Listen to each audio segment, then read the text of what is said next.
Last week or the week before, I can't remember now, there was a little bit of discussion about how people cast on.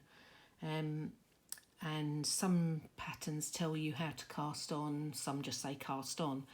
To be honest, no matter what a pattern says, I always use cable cast on. It's what I was taught by my mum, it's how she cast on, and it's just something that I've done, and as I say, no matter what the pattern says, it's what I do. So I thought I'd show you how I do it. It's a really nice neat edge. You don't have to knit into the back of the stitch on the first row with it. You just get on with whatever the pattern is that you're doing, so that's quite handy. So the first thing I do is I create a slip stitch and put that on, and then the first stitch you have to, obviously you've only got one loop, so you go into the loop, you pull it round, and then you put it on your needle, and then just pull that little slip stitch a bit tighter.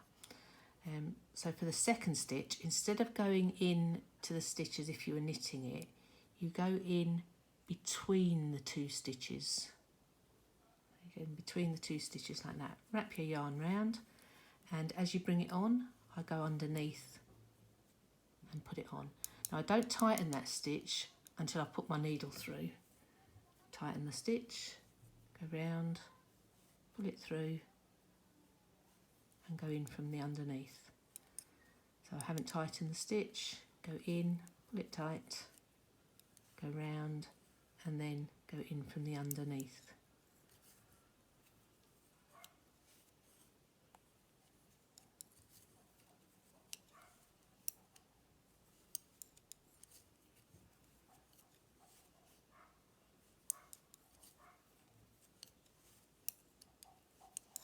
You can get into a nice little rhythm with it once you get going.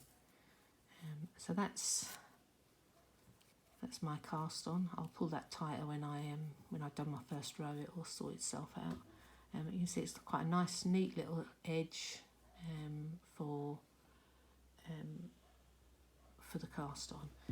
And this is what it looks like. This is what I used on the booty, and that's what it looks like when you start knitting. So it's a nice neat edge for the bottom of a cardigan.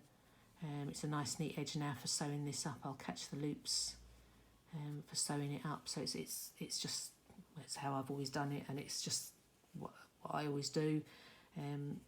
But it is also a nice neat cast on edge, and I hope that helps.